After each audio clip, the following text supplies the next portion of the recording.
네, 오늘 우리가 은혜 받을 하나님 말씀은 고린도후서 8장 6절부터 9절까지입니다. 그러므로 우리가 디도를 권하여 그가 이미 너희 가운데서 시작하였은즉 이 은혜를 그대로 성취하게 하였노니 오직 너는 믿음과 말과 지식과 모든 간절함과 우리를 사랑하는 이 모든 일에 풍성한 것 같이 이 은혜에도 풍성하게 할지니라. 같이 우리 8절 9절 같이 읽겠습니다. 내가 성령으로 하는 말이 아니요 오직 다른 이들의 간절함을 가지고 너희의 사랑의 진실함을 증명하고자 함이로라. 우리 주 예수 그리스도의 은혜를 너희가 알거니와 부요하신 이로써 너희를 위하여 가난하게 되심은 그의 가난함으로 말미암아 너희를 부요하게 하려 하심이라. 아멘. 춥고 배고픈 한 소년이 있었습니다. 이 소년이 길을 가다가 우리나라에도 연말쯤 되면 구세군 자선남비가 있잖아요. 구세군 사관이 자선남비 앞에서 종을 흔드는 것을 보았습니다. 그리고 그 자리에서 한참 동안 그 모습을 바라보면서 서 있었어요. 그러니까 구세군 그 사관이 왜 그 자리에 이렇게 서 있냐고 묻습니다. 그랬더니 이 아이가 저도 무엇인가를 드리고 싶은데 가진 것이 없어서 서 있기만 합니다, 이렇게 말을 합니다. 그러니까 그 구세군 여사관이 1달러짜리 지폐를 10장을 이 소년에게 줍니다. 그러면서 9장은 네가 너 자신을 위해서 사용하고 한 장은 하나님 앞에 드려라, 이렇게 가르쳐 주었다고 합니다. 우리에게 주신 모든 것들은 하나님으로부터 온다는 사실입니다. 그리고 우리가 하나님 앞에 드리는 것은 씨앗과 같습니다. 이 씨앗을 먹어버리면 생산이 되지 않습니다. 씨를 심어야 30배, 60배, 100배로 다시 돌아오는 거예요. 그래서 사업을 하는 사람들은 미천이라는 게 있습니다. 장사 미천, 자본이라는 것이 있습니다. 이 자본이라는 것을 투자합니다. 그러면 그 자본은 몇 배로 해서 다시 돌아오고 또 그 중에서 자본을 조금 더 늘려서 투자를 합니다. 그러면 또 더 많은 것들이 돌아오게 됩니다. 이렇게 하는 사람은 사업이 점점 커집니다. 자본금이 많아지고 투자하는 것이 많아지니까 돌아오는 것들도 많습니다. 그래서 사람들은 돈이 돈을 번다는 말도 하기도 합니다. 여러분들에게 많은 자본이 있기를 축복합니다. 많이 심을 수 있는 씨앗이 있기를 축복합니다. 이 소년이 나중에 백만장자가 됩니다. 엄청난 거부가 됩니다. 그리고 병원을 짓고 또 자선사업체를 운영하는 대표가 됩니다. 그는 찰리 페이지라는 사람인데요, 그는 이런 말을 했습니다. 추운 겨울 크리스마스에 나는 구세군 사관에게서 이 세상 무엇보다도 귀한 헌금의 정신을 배웠다, 이렇게 고백을 합니다. 가난하고 춥고 배고팠던 한 소년이 이런 백만장자의 반열에 되는 부자가 된 것은 바로 심을 줄을 알았기 때문에 그렇습니다. 하나님의 백성의 가장 큰 특징은요, 나눔과 섬김입니다. 다른 사람의 연약함과 궁핍을 나의 문제로 여기는 마음, 이것이 바로 나눔, 섬김을 가진 사람들의 특징인데요, 예수님께서 내 생명을 살리신 분이다. 그리고 하나님께서 나를 이 땅에 살도록 모든 것들을 공급해 주시는 원천이 하나님이시다, 이 사실을 믿기 때문에 그리스도인들은 나눔과 섬김을 통해서 심는 것입니다. 오늘 본문에는 마게도냐 교회에 대한 이야기인데요, 이 마게도냐 교회는 그렇게 부유한 형편은 아닙니다. 당시의 수도가 예루살렘이니까 당연히 예루살렘 사람들이 부자가 많습니다. 이 마게도냐는 조그마한 도시입니다. 그리고 그렇게 큰 부자가 많지 않은 곳입니다. 우리나라도 서울이나 경기도에 있는 사람들의 월급이나 자산 규모를 생각해 보면 전라도의 사람들은 게임도 안 되지요. 그것처럼 바로 이 마게도냐는 가난하고 환란이 많은 곳입니다. 그런데 잠시 고난을 당한 바로 예루살렘 교회가 너무 어렵다는 이야기를 듣고 예루살렘 교회로 자발적으로 연보, 헌금을 하는, 구제를 하는 장면이 기록되어 있습니다. 2절 한번, 8장 2절 한번 읽어볼까요? 환란의 많은 시련 가운데서 그들의 넘치는 기쁨과 극심한 가난이 그들의 풍성한 연보로 넘치도록 하게 하였느니라. 마게도냐 사람들이 예루살렘 교회를 향하여서 아주 풍성하게 힘에 넘치도록 연보를 했다, 그런 얘기입니다. 오늘 말씀 8절, 제가 8절 9절을 같이 읽자고 했는데 이 8절 말씀을 여러분들이 좀 잘 기억하기를 위해서 그렇습니다. 다시 한번 읽어보겠습니다. 내가 명령으로 하는 말이 아니요 오직 다른 이들의 간절함을 가지고 너희의 사랑의 진실함을 증명하고자 함이로다. 이것을 좀 더 쉽게 제가 풀어서 말씀드린다면, 나는 단순히 이것을 명령으로 드리는 말이 아닙니다. 여러분에게 부담을 드리고자 하는 것도 아닙니다. 다만 여러분이 주님을 사랑하고 이웃을 사랑한다면 여러분들의 그 사랑의 진정성을 행동으로 증명해 주십시오, 이런 얘기입니다. 나누지 못하는 인색한 사람들의 특징이 있어요. 이런 사람들은 받은 복을 감사하기보다는 나에게서 얼마나 많은 것이 나갔나를 생각합니다. 남의 떡이 커 보인다는 말이 있어요. 남의 떡이 커 보인다, 남의 것이 커 보인다. 10분의 1은 커 보이고 10분의 9는 작아 보이는 특징이 있습니다. 그러나 나눔을 잘 실천하는 사람은 당연히 10분의 1은 작은 거예요. 10분의 9가 매우 큰 거예요.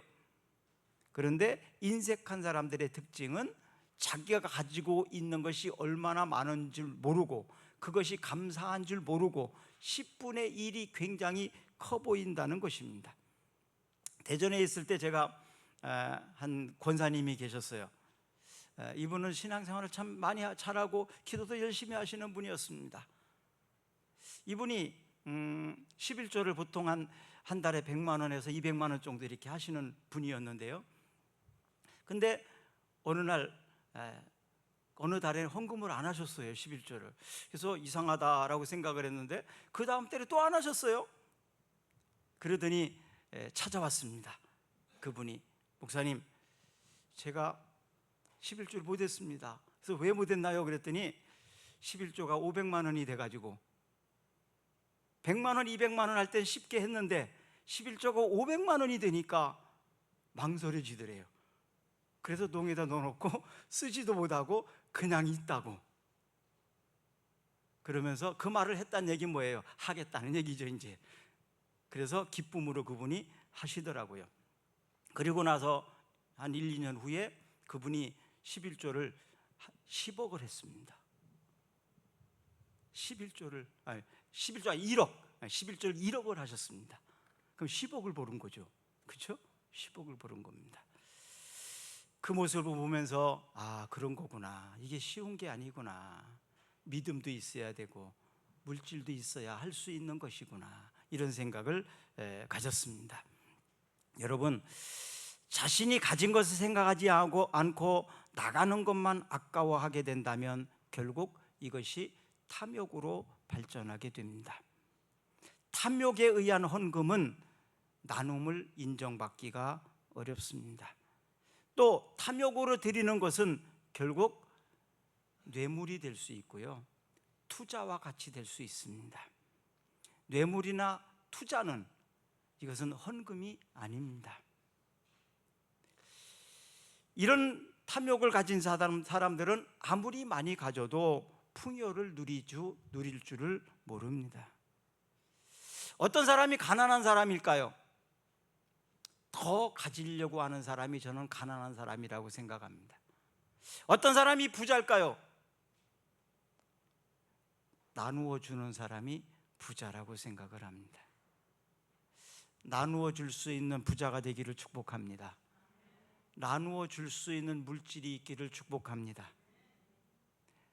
나누어 줄 수 있는 마음의 여유가 있기를 축복합니다. 고린도후서 8장 9절 한번 읽어볼까요? 우리 주 예수 그리스도의 은혜를 너희가 알거니와 부요하신 이로써 너희를 위하여 가난하게 되심은 그의 가난함으로 말미암아 너희를 부요하게 하려 하심이라. 여기에 가난하게 되었다, 가난한 사람, 이것은 프토코스라는 단어에서 유래가 된 건데요, 거지가 되다, 가난하게 되다, 이런 뜻이에요. 예수님께서 우리를 부자가 되게 하시기 위해서 예수님이 가난해지셨다고 말합니다. 다른 표현을 하면 예수님이 거지가 될 때까지 우리를 주셨다는 거예요. 우리를 살리시기 위해서 예수님이 대신 죽어주신 거예요. 그 사랑을 받은 것이 우리들입니다. 예수 그리스도의 희생으로 부유하게 된 사람이 바로 우리입니다. 제가 여정이라는 찬양을 좀 부탁을 했는데 좀 어렵죠. 제가 좀 어렵더라고요. 잘 안 되더라고요. 우리 찬양단도 참 잘했는데 여정, 이것을 여러 번 들으면서 이제 내 인생에 은퇴를 다가오는 시기가 가까워왔구나, 그런 생각을 하면서 뒤돌아보니까 힘든 일도 있었지만 기쁜 일도 참 많았었다. 되돌아보면 모든 것이 다 하나님의 은혜였더라. 결국 하나님 앞에 서게 될 때, 하나님 앞에 내가 가게 될 때, 하나님은 나를 무엇을 보고 인정해 주실까? 부끄럽지 않게 하나님 앞에 어떻게 갈 수 있을까라는 생각을 해봅니다. 자, 우리가 하나님 앞에 갈 때 무엇을 가지고 갈 수 있을까요? 내가 많은 일을 했다, 사역의 열매와 업적을 가지고 가서 주님 앞에 자랑할 수 있을까요? 별로 자랑하지 못할 것 같아요. 결국 그 모든 일을 하게 하신 이는 하나님이니까, 그 일을 할 수 있도록 모든 자원과 사람과 필요한 모든 달란트, 은사들을 주신 분이 하나님이시고, 또 그 일을 할 수 있는 기회를 주신 분도 결국 하나님이다. 하나님이 그런 기회를 주시지 않고 그렇게 할 수 있는 자원을 주시지 않았다면 할 수 없었을 것입니다. 결국 다 주님이 하게 하신 일이에요. 그러면 내가 주님 앞에 나가서 무엇을 내놓을 수 있을까? 결국 나 자신일 것 같아요. 내가 이렇게 살 수 있었던 것, 또 내가 변화된 것, 내가 하나님 앞에 하나님을 만날 수 있는 준비가 되어진 것, 이런 것 아닐까라는 생각을 해보면서 결국 나 자신의 성숙함이다 라는 생각을 가져봤습니다.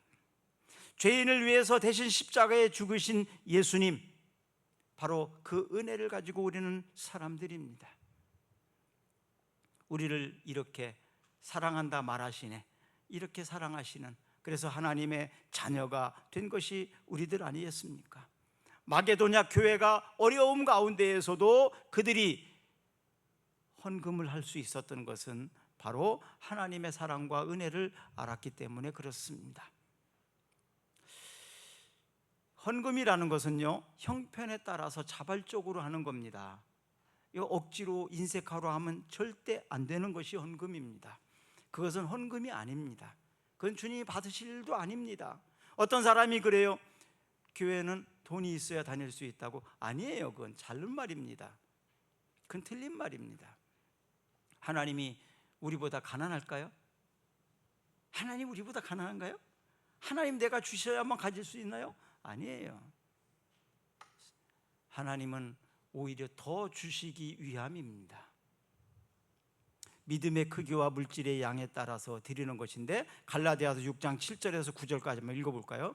스스로 속이지 말라. 하나님은 업신여김을 받지 아니하시나니 사람이 무엇으로 심든지 그대로 거두리라. 자기의 육체를 위하여 심는 자는 육체로부터 썩어질 것을 거두고 성령을 위하여 심는 자는 성령으로부터 영생을 거두리라. 우리가 선을 행하되 낙심하지 말지니 포기하지 아니하면 때가 이름에 거두리라. 아멘.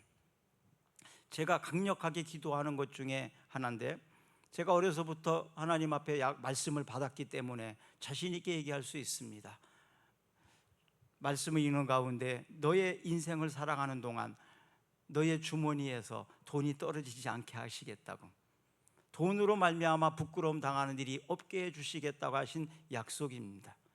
지금까지 살아보니까 실제로 그렇게 살았더라고요. 일을 안 한 것도 아닙니다. 또한 믿음으로 말씀으로 배우고 그대로 실천한 교인들을 보면서 저는 그런 기도를 많이 합니다. 하나님, 이 사람이 이렇게 말씀대로 살려고 애를 쓰는데 이 사람이 잘못되면 안 됩니다. 그래야 이 사람이 잘못되는 것을 보면 사람들이 뭐라고 하시겠습니까? 이 사람이 잘 돼야 됩니다. 왜? 하나님의 말씀대로 살려고 노력하고 애쓰니까, 순종하니까 하나님 복 주셔야 됩니다.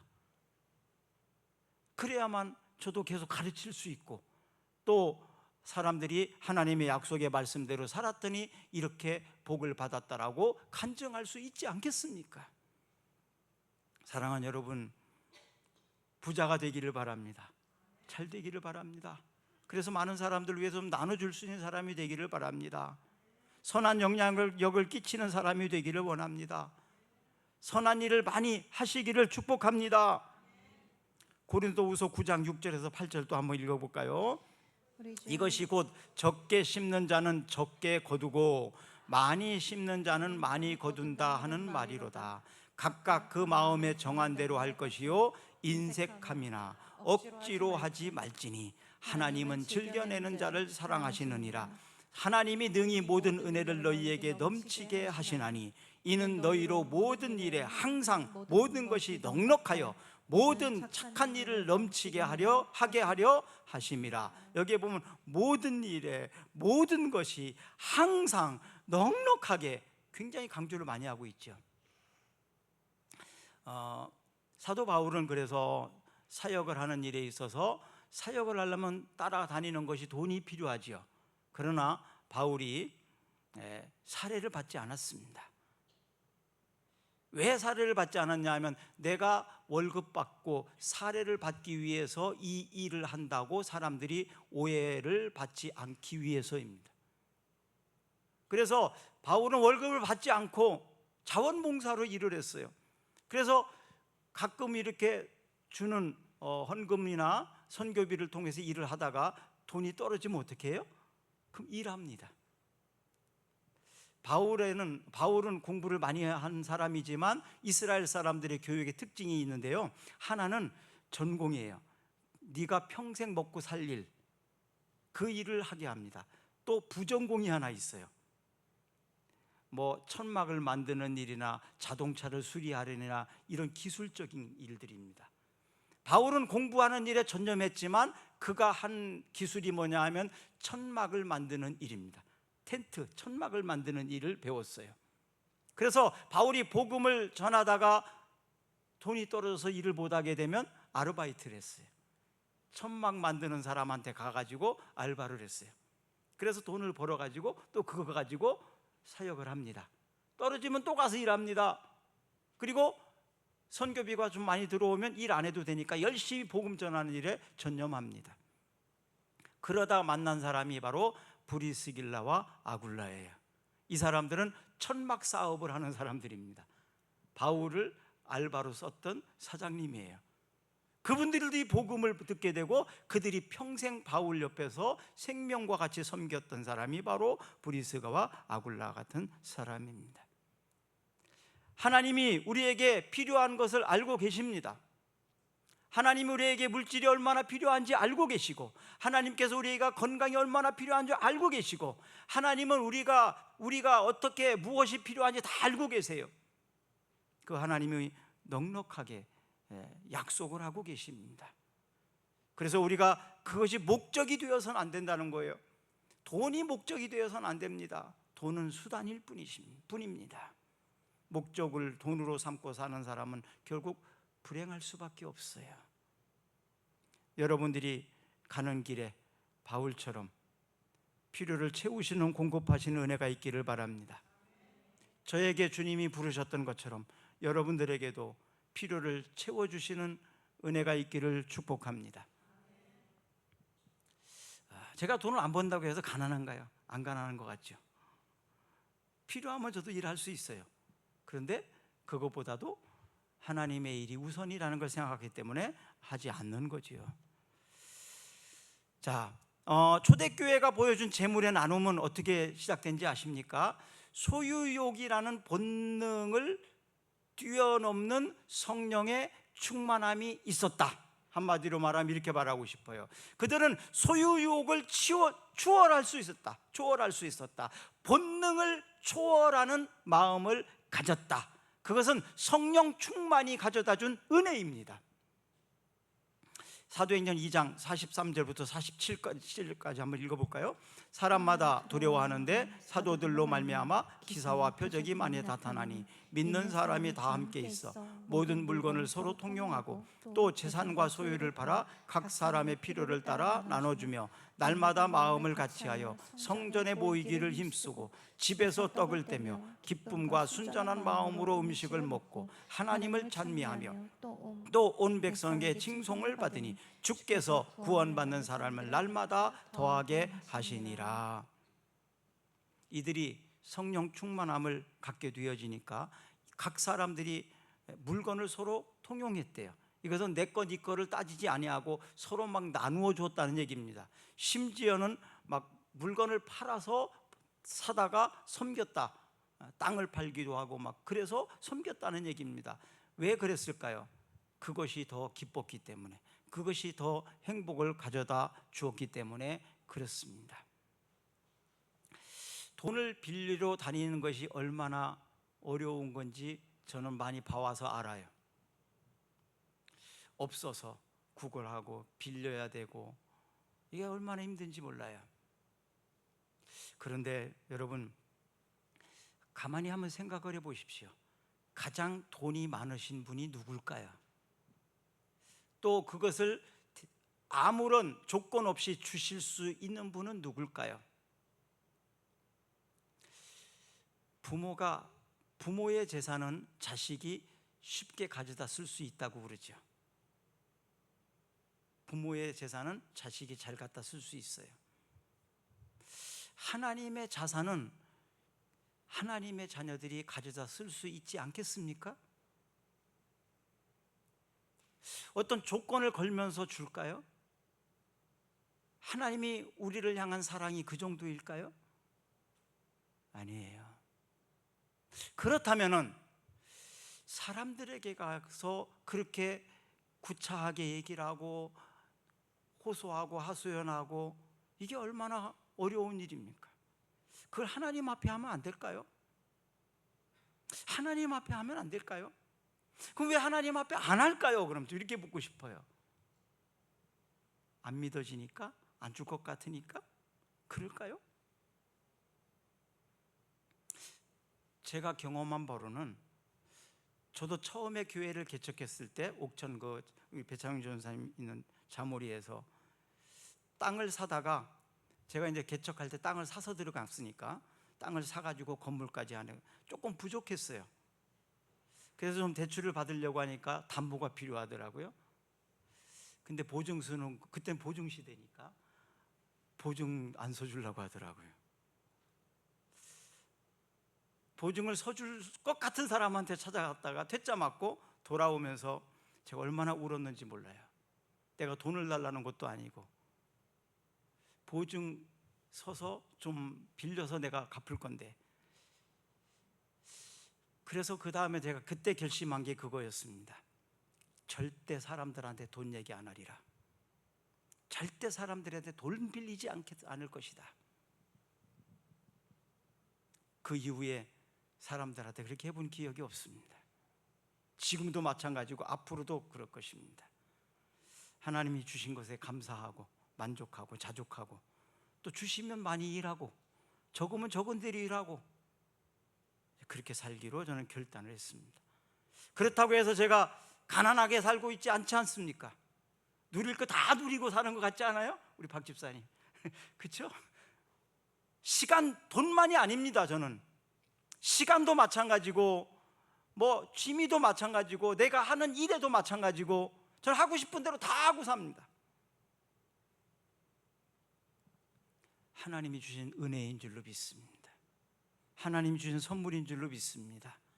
사랑하는 여러분, 하나님 앞에 우는 사람은 세상에 울지 않습니다. 또 세상에서 울 일이 안 생깁니다. 이런 은혜가 여러분들에게도 있기를 주의 이름으로 축복합니다. 축복합니다. 곳간에서 인심 난다는 말이 있어요. 곳간에서 인심 난다. 마게도냐 교회는 어려운 여건 속에서도 최선을 다해서 이웃사랑을 실천했습니다. 이 이웃사랑의 실천은 바로 하나님 사랑이고 이웃사랑의 마음입니다. 이것은 하나님 앞에 심는 일입니다.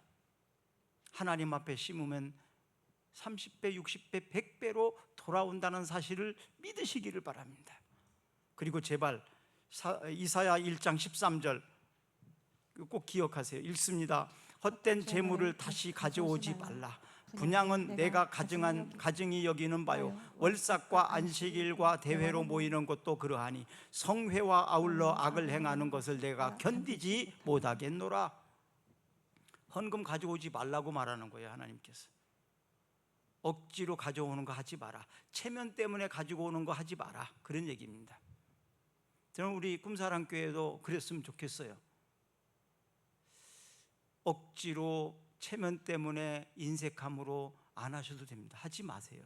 괜찮습니다. 괜찮습니다. 왜냐하면 우리가 하성이 기도를 했지만 하성이가 헌금할 수 있나요?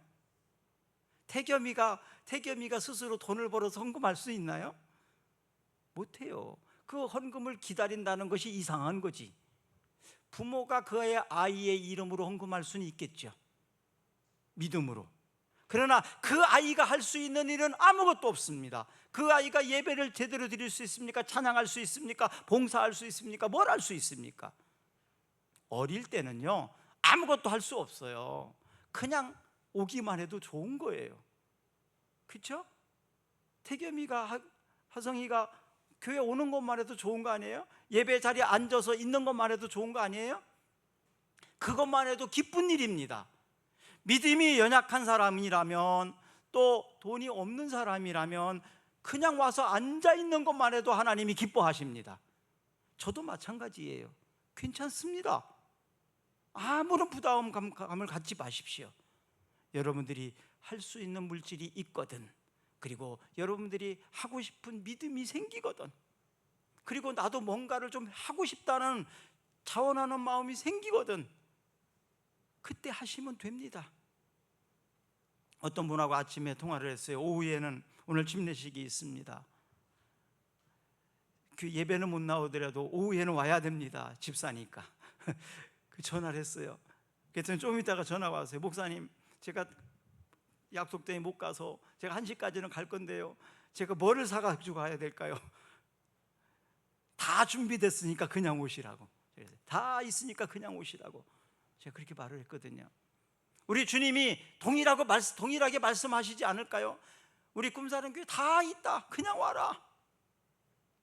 뭘 좀 하고 싶은데요, 뭘 할 수 있을까요? 이렇게 돼야 되는 것이지, 억지나 인색함으로 하는 것은 안 됩니다. 이것은 대가를 기대하는 거고, 이것은 어떤 조건이 걸려 있을 수 있어요. 그래서 다른 사람을 섬길 때에도, 다른 사람을 빌려줄 때에도 마찬가지예요. 어떤 대가가 있다면 그건 뇌물이 될 수 있습니다. 청탁이 될 수 있습니다. 이것은 주는 자와 받는 자가 다 처벌을 받아요. 뇌물이라는 게 그런 거 아닙니까?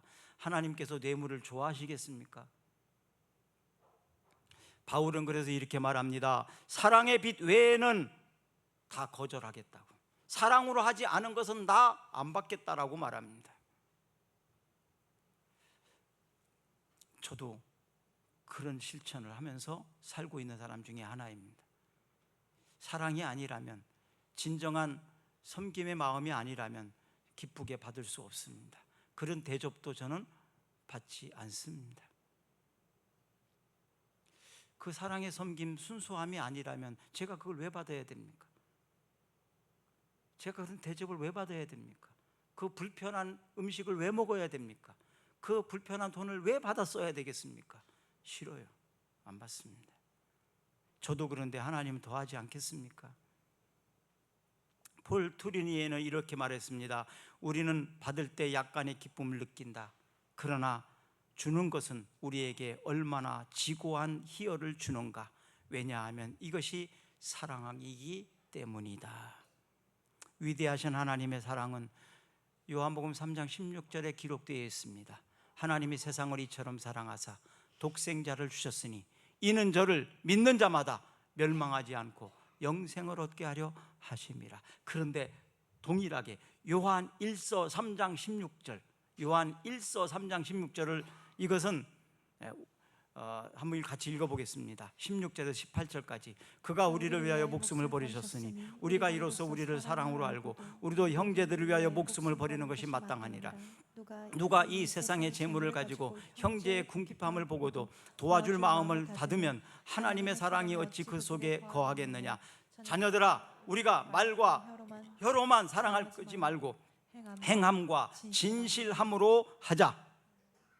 요한복음 3장 16절이 하나님이 우리를 향한 사랑이었다면, 이제 그 사랑을 받은 내가, 그 은혜를 받은 내가 이제는 그 사랑에 대한 대답할 차례, 응답은 바로 요한일서 3장 16절인 것입니다.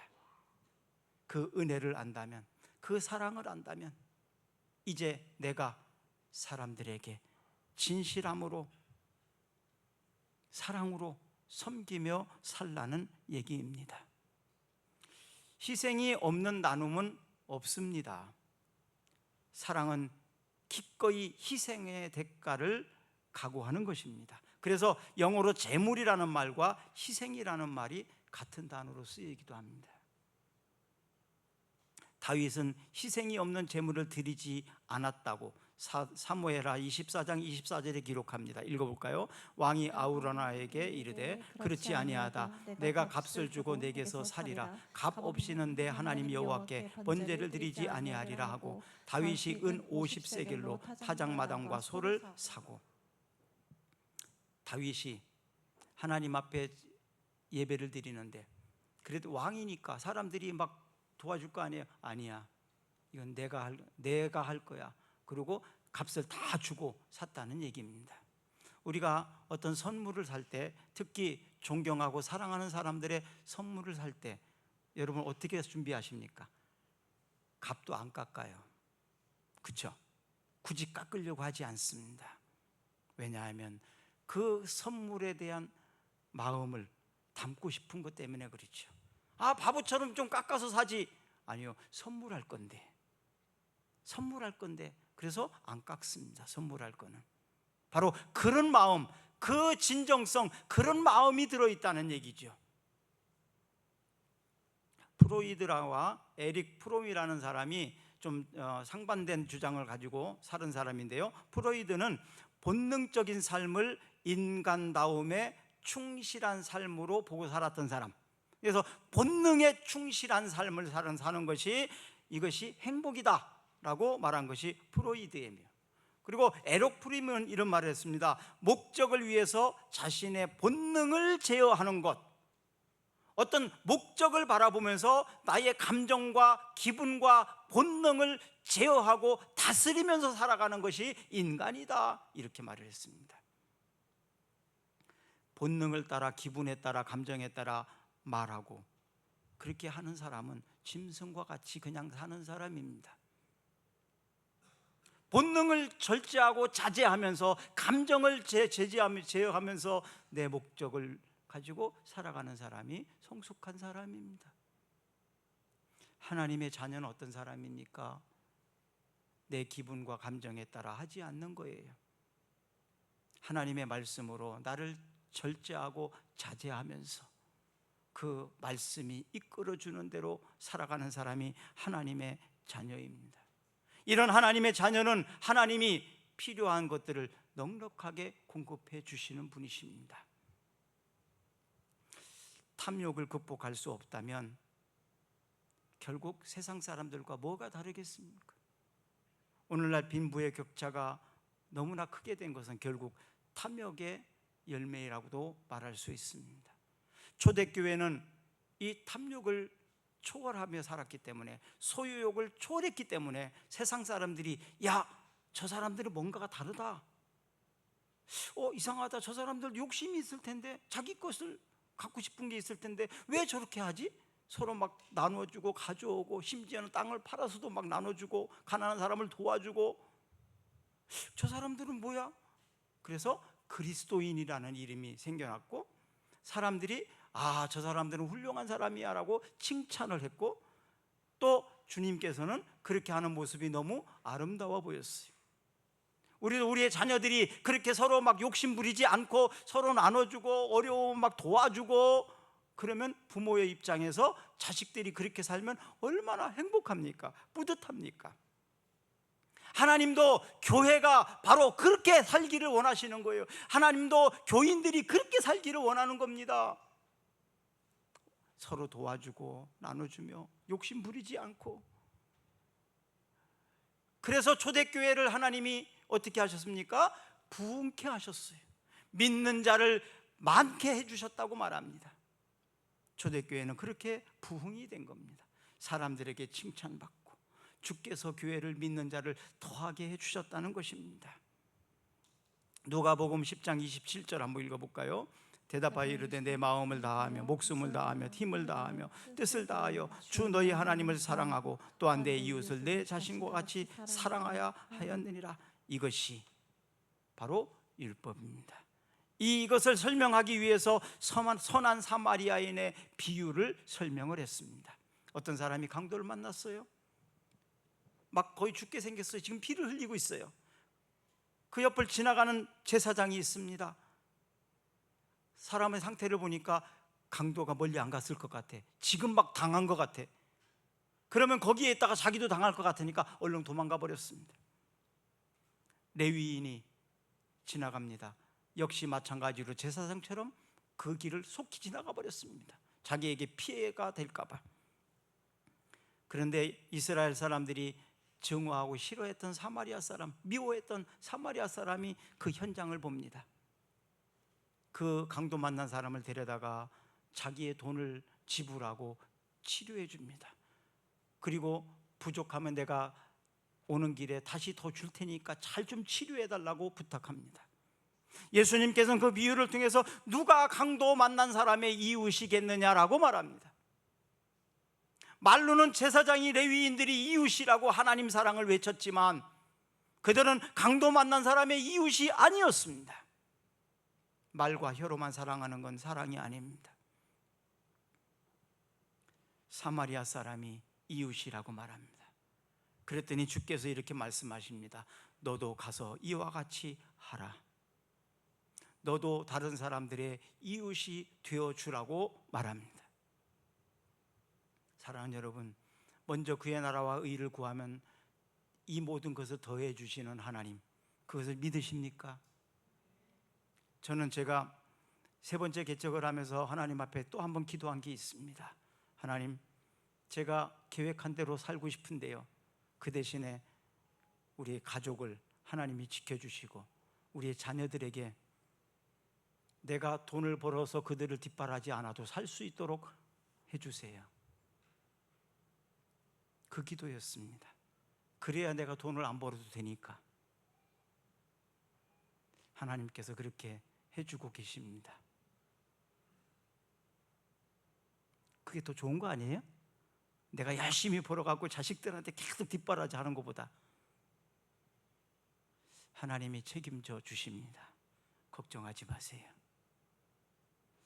목적을 위해서 자신의 본능을 제어할 줄 알기를 바랍니다. 감정대로, 기분대로 말하지 말기를 바랍니다. 생각하고 말하기를 바랍니다.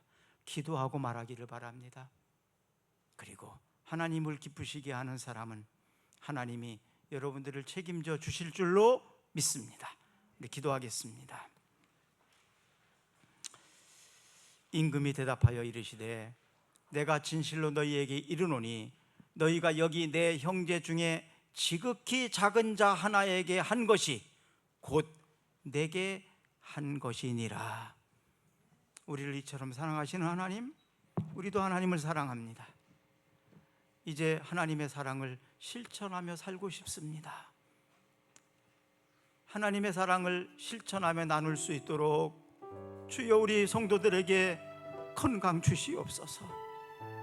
하나님, 우리 성도들에게 물질의 복을 주시옵소서. 우리 성도들에게 마음의 부유함과 넉넉함을 주시옵소서.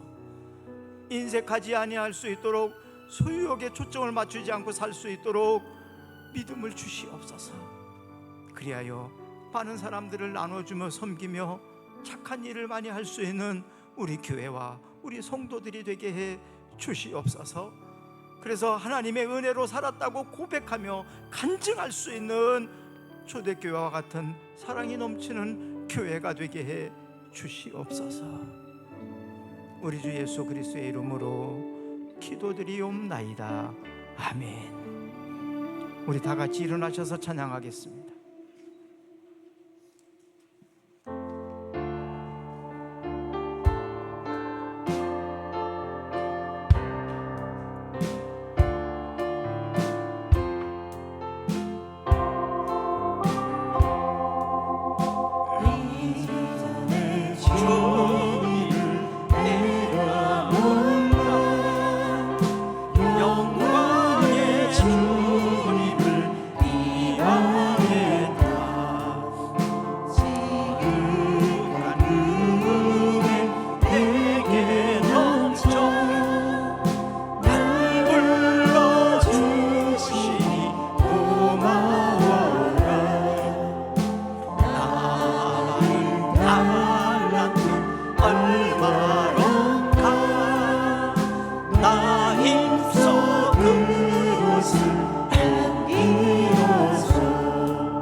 주님께 주도록 충성해